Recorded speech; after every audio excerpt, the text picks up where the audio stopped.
Love in Islam is not a fleeting emotion, nor a fire that burns today and dies tomorrow. It is a responsibility and a trust from the one who created the heart itself.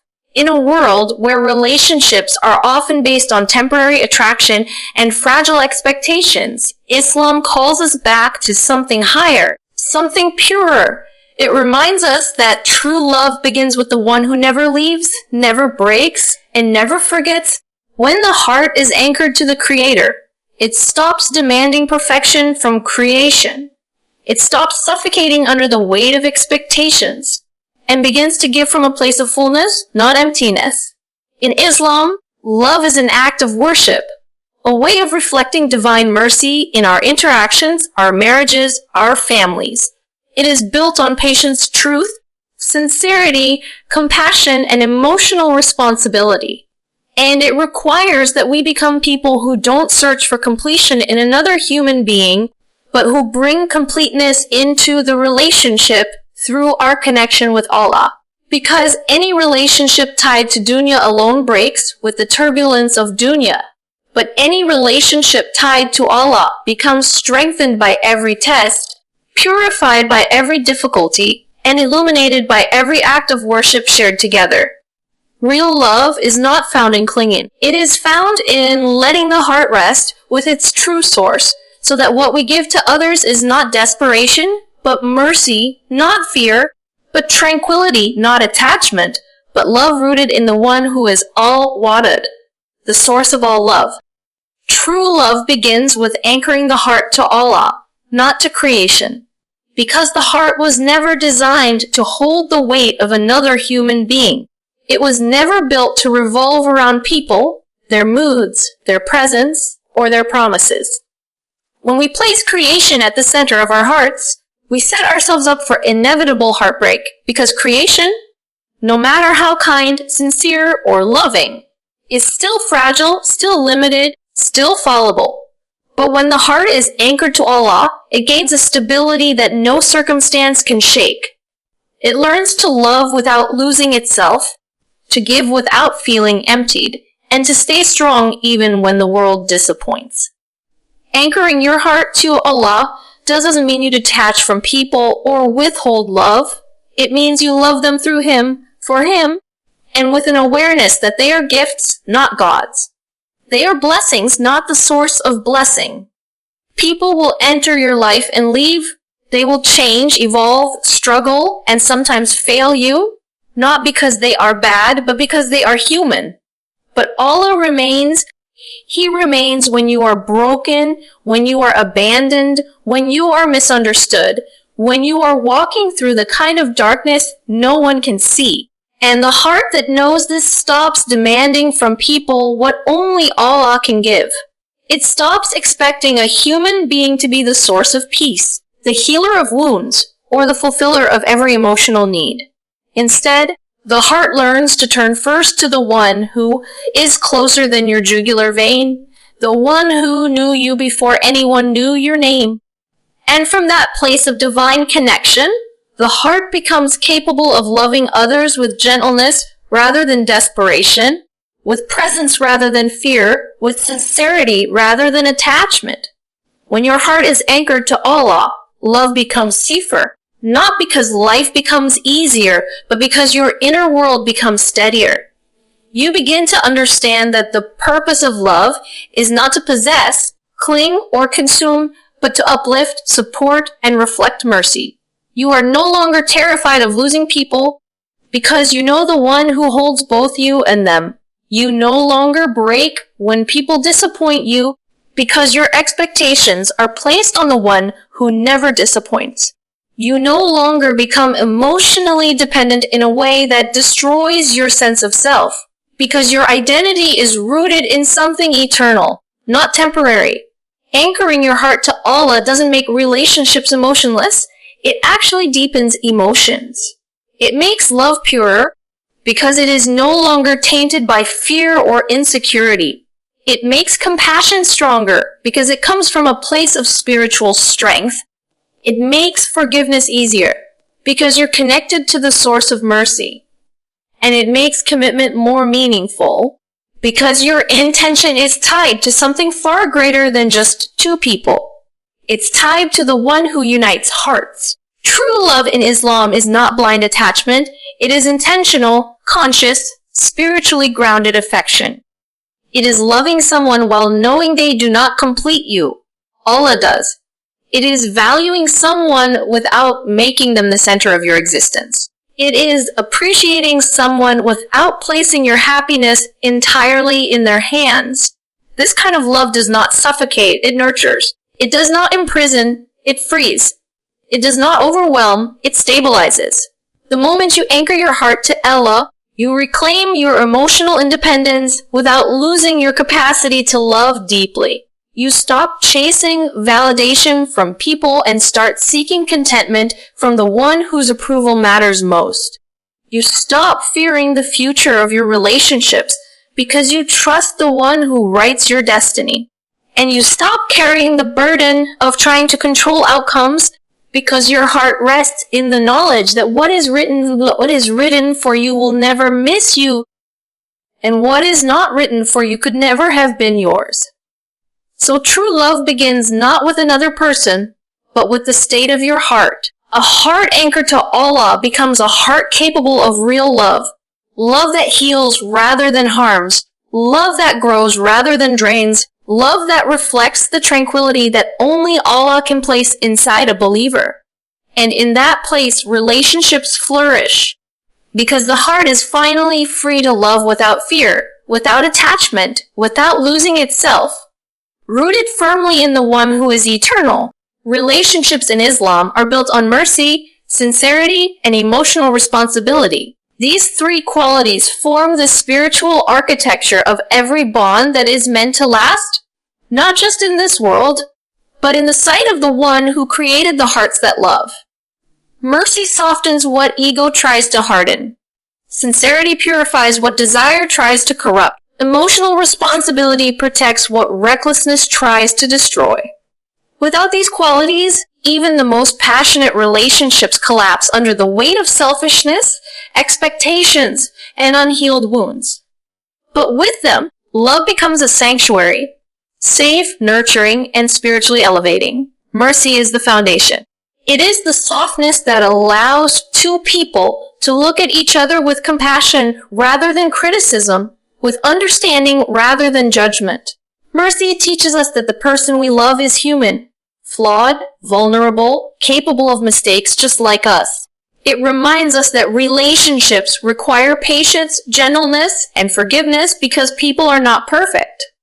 Mercy is not weakness, it is strength. It is the ability to respond with calmness when upset, to choose peace when tempted by anger, and to protect the heart of another as something sacred.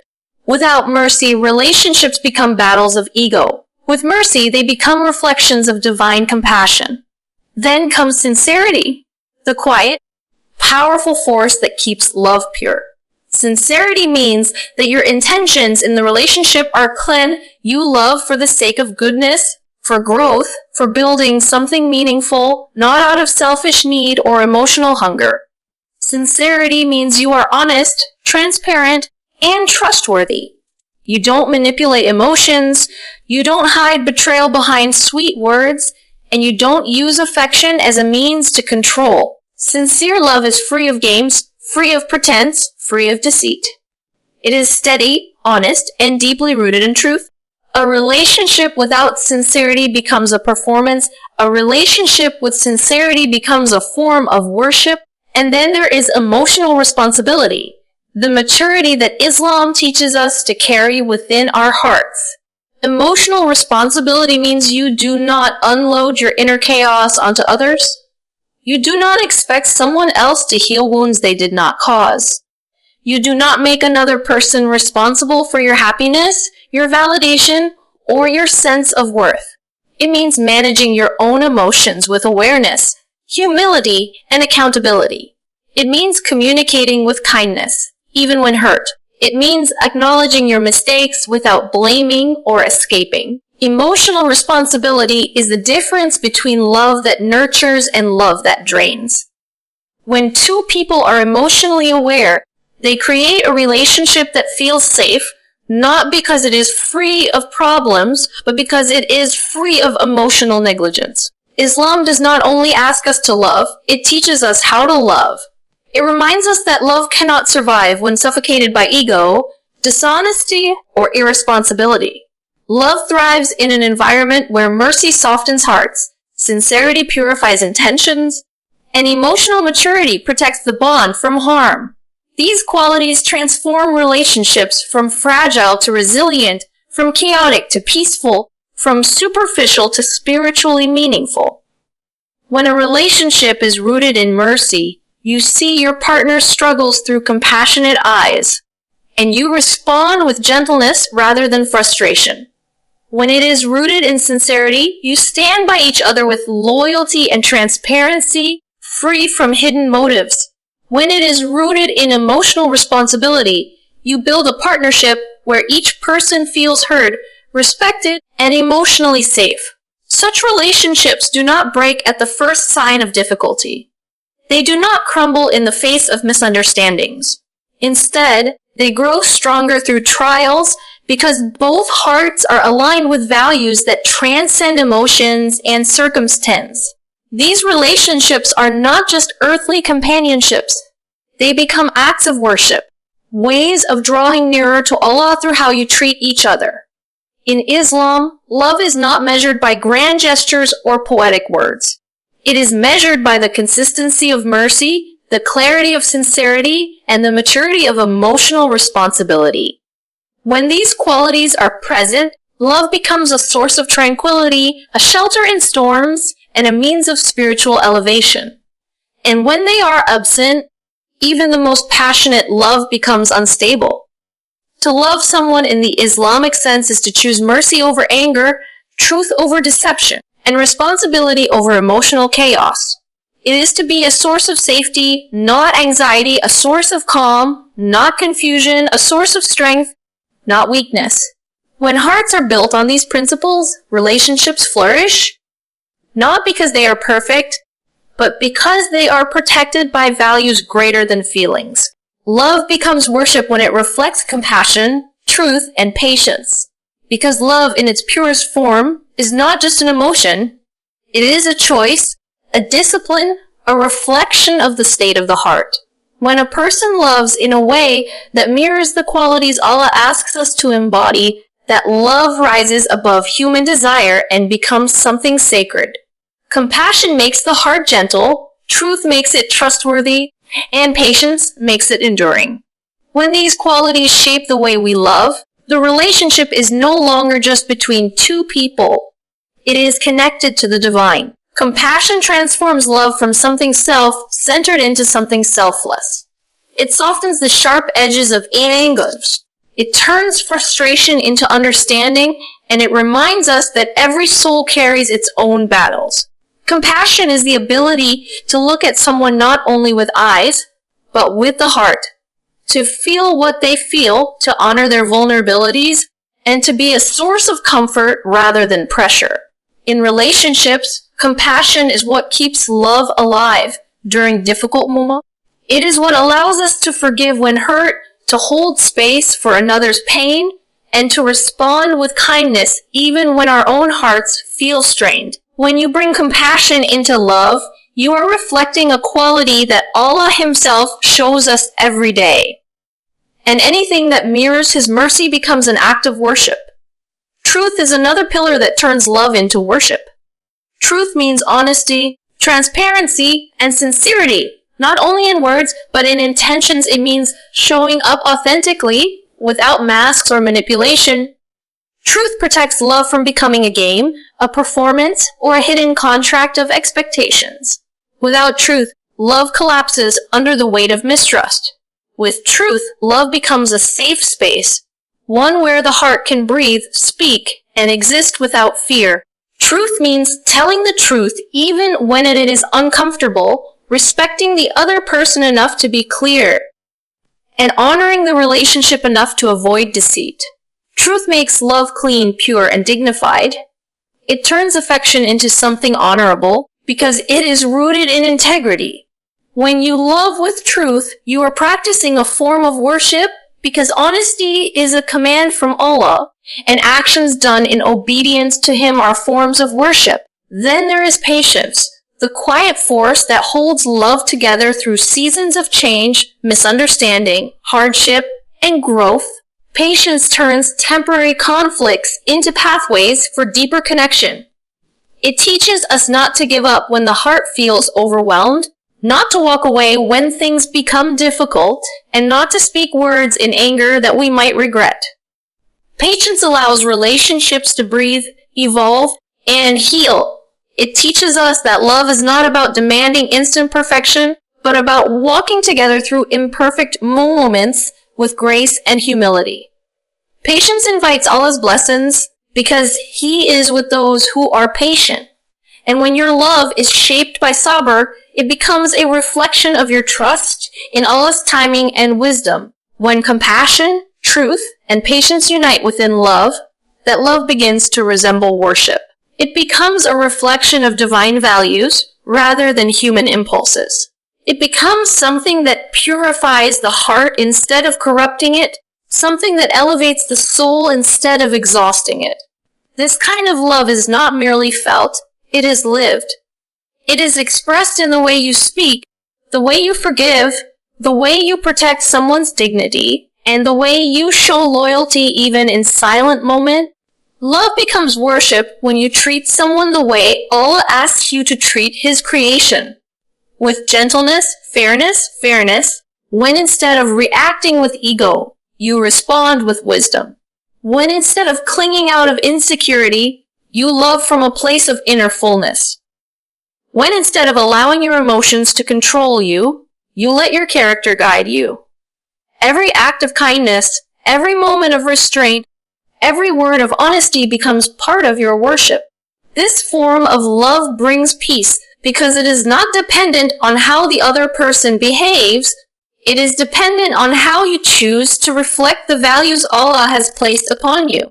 It is steady because it is rooted in spiritual principles, not fluctuating emotions. It is beautiful because it draws both hearts closer to the one who created love itself. When you love with compassion, truth, and patience, your love becomes an offering. A quiet, consistent form of devotion that shapes your character and earns the pleasure of Allah.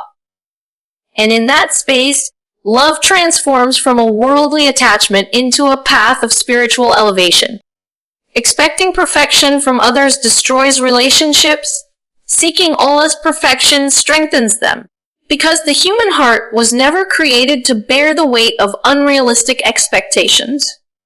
When you expect another person to be flawless, to always understand you, to never disappoint you, to constantly meet your emotional needs, and to fill every empty space inside you, you are asking for something they were never designed to give.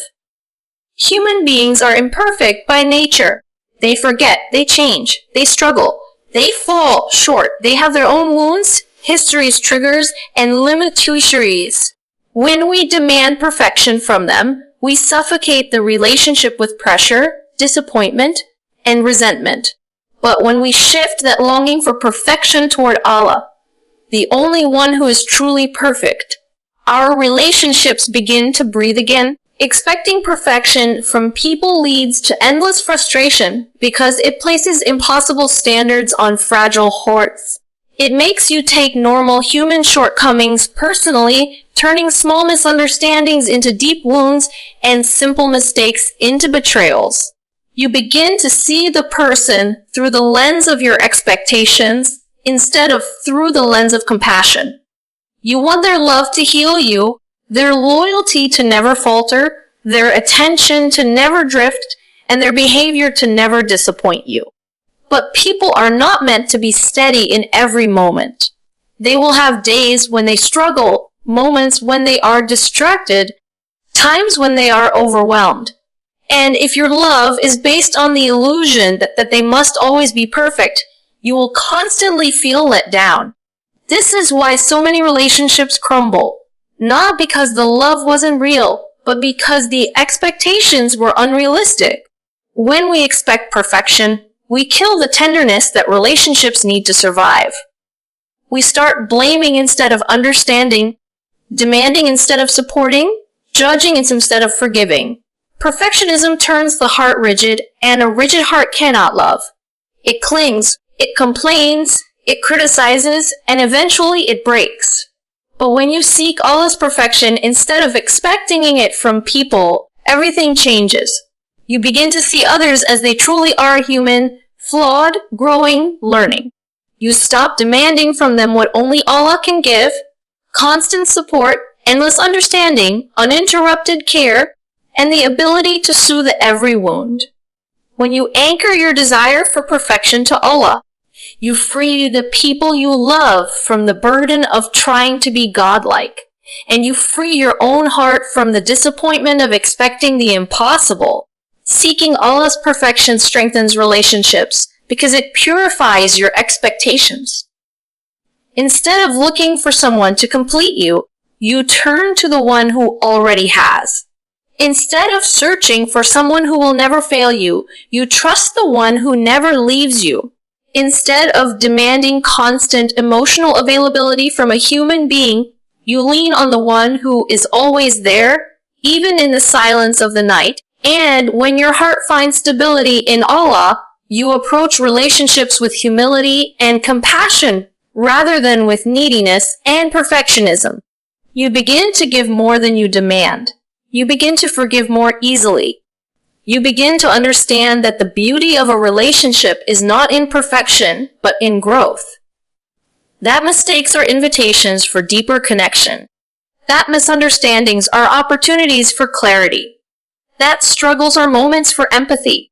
You become someone who can love in spite of imperfection. Not because you are blind to flaws, but because you no longer need someone else to be flawless to feel secure. When your heart finds perfection in Allah, you stop idolizing people. You stop making their approval your survival. You stop seeing their human errors as a threat to your worth. You love them as fellow travelers on a journey. People who are trying, just like you, to do their best while carrying their own burdens. And this creates a different kind of love. A love that is soft instead of demanding. A love that is patient instead of reactive. A love that gives space instead of pressure. A love that forgives instead of punishes. A love that grows rather than collapses under the weight of expectations. Seeking Allah's perfection stabilizes your heart, and a stable heart is the foundation of a healthy relationship. It allows you to appreciate people without expecting them to be divine. It allows you to enjoy love without worshiping it. It allows you to remain calm when others falter because you know your anchor is not in them. It is in the one who is perfect, eternal, and unchanging. And in that place, your relationships become gentler, more resilient, and more beautiful, not because the people changed, but because your heart did. Any bond tied to Dunya breaks. Bonds tied to Allah grow through tests and challenges. Because anything rooted in this world is as temporary as the world itself. Fragile, shifting, and destined to change. When a relationship is built only on attraction, convenience, comfort, or worldly benefit, it cannot withstand the storms of life. The moment circumstances shift, the moment desires fade, the moment difficulties arise, that bond begins to crumble. Dunya-based attachments are built on sand, beautiful for a moment, but unable to hold firm when the winds of hardship blow. But a bond anchored in Allah, grounded in sincerity and worship, becomes unshakable. It transforms every hardship into a stepping stone toward closeness, every test into an opportunity for growth, and every challenge into a reminder of why the relationship exists in the first place. When a relationship is tied to dunya alone, it becomes easily threatened by change. Wealth may disappear, beauty may fade, emotions may fluctuate, and circumstances may evolve in ways no one can predict. A bond built on dunya becomes anxious, because it depends on things that can never stay the same. It relies on constant validation, constant harmony, constant ease, things no relationship can guarantee. This is why many connections break the moment discomfort enters. A small argument, a misunderstanding, a financial struggle, or a moment of emotional distance becomes enough to shake the entire foundation, because the foundation was never spiritual. It was emotional, physical, or material. And these things can only carry a relationship so far. But when a bond is tied to Allah, it gains a strength that dunya cannot touch. It becomes resilient, enduring, and deeply rooted. Such relationships are not built on fleeting emotions, but on intention, sincerity, and a shared commitment to grow closer to the Creator. When two hearts seek Allah together, they learn to see their relationship as a trust, a responsibility, and a means of drawing nearer to Him. They understand that love is not just about comfort, but about purification. And purification often comes through difficulty. Tests do not break relationships anchored in Allah, they refine them. Hardships become a mirror that shows each person where they need to grow. Challenges become a training ground for patience, mercy, and emotional maturity. Conflicts become opportunities to practice forgiveness, humility, and open communication.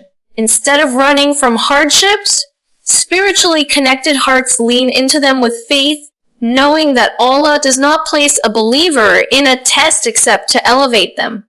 A bond tied to Allah grows because both hearts understand that every struggle is purposeful. They remember that the prophets are taught that no difficulty is wasted, no pain is meaningless, and no challenge arrives without divine wisdom.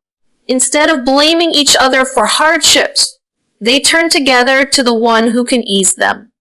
Instead of seeing challenges as reasons to leave, they see them as reasons to lean in. Instead of expecting perfection from one another, they seek perfection from Allah and offer mercy to each other.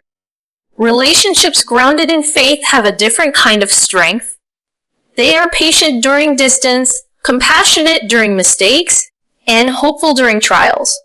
They do not collapse under pressure because their anchor is not Dunya. It is the Lord of all worlds. When life disappoints them, when people disappoint them, when they disappoint each other, they turn back to the one who never disappoints. And in that turning, their bond deepens. A connection tied to dunya is easily shaken by jealousy, fear, insecurity, and ego, but a connection tied to Allah is guided by humility, gratitude, and sincerity. It becomes a source of peace rather than anxiety, elevation rather than distraction, healing rather than harm. Such a bond does not depend on perfect days. It survives because of shared faith, shared values, and shared purpose. A bond tied to dunya ends when the dunya shifts. A bond tied to Allah endures because Allah remains. And when two hearts are connected through Him, even the hardest storms cannot destroy what He holds together. Instead, those storms become the very reason the bond grows stronger, deeper, and more meaningful. Because it is rooted not in the temporal, but in the eternal. Real love comes from inner fullness, giving from a heart connected to its Creator, not one seeking completion from people. Because a heart that is empty will cling, demand, and exhaust itself in pursuit of validation.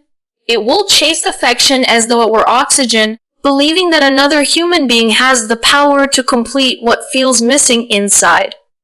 But a heart that is full of faith, full of remembrance, full of meaning, does not enter relationships looking to be rescued.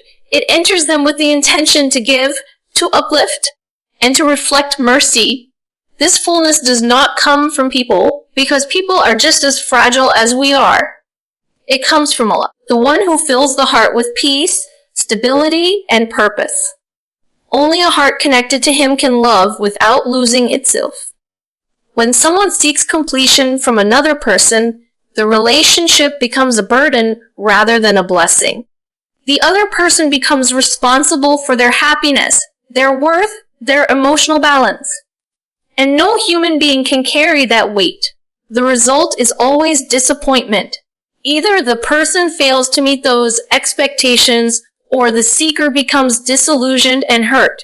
This emptiness-driven love is unstable, because it depends on what the other person gives rather than on one's own spiritual foundation. Such love turns into attachment, dependence, and fear. Fear of losing them, fear of being alone, fear of not being enough.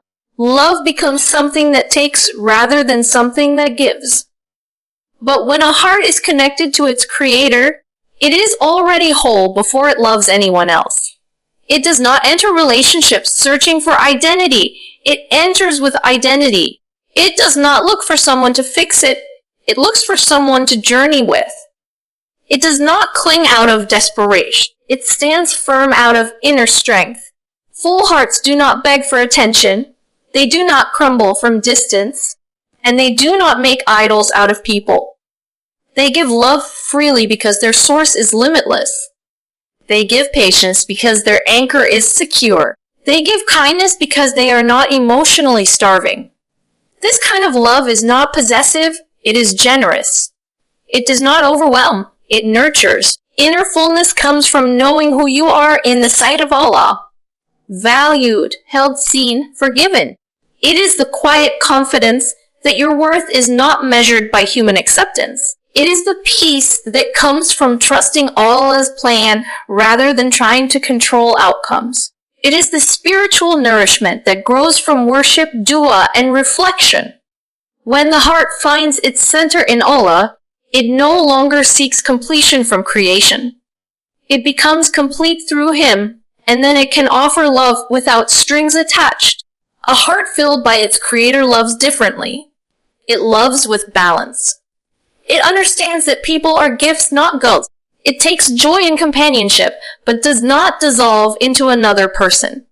It appreciates love without fearing its lure. And even if the relationship faces difficulty, that heart does not collapse, because its foundation is not another human being. It is Allah. And with Allah, even loss becomes transformation, and even heartbreak becomes purification. When you love from fruition, you give without expecting repayment. You forgive without keeping score. You show mercy without fear of being weakened. You support without losing yourself. Your love becomes a reflection of divine qualities, gentle, steady, sincere. You uplift rather than drain, listen rather than judge, guide rather than control. You become a source of emotional safety because you are not dependent on others to make you feel whole. Relationships flourish when both hearts are full. When both individuals come not to complete each other, but to complement each other. When love is not about filling an emptiness, but about sharing a richness. When the connection is not based on dependencies, but on mutual respect and spiritual growth. Real love is not two empty hearts clinging to each other in fear. Real love is two full hearts walking toward Allah together. It is not born from loneliness. It is born from abundance. It is not about possessing someone. It is about honoring them. It is not about seeking completion. It is about offering compassion. So the most powerful thing you can bring into a relationship is not your need. It is your inner fullness. Because when your heart is connected to its creator, the love you give is not desperate, not demanding, not draining. It is peaceful giving and spiritually alive. It is the kind of love that strengthens rather than weakens, heals rather than harms, and endures even through the tests of life.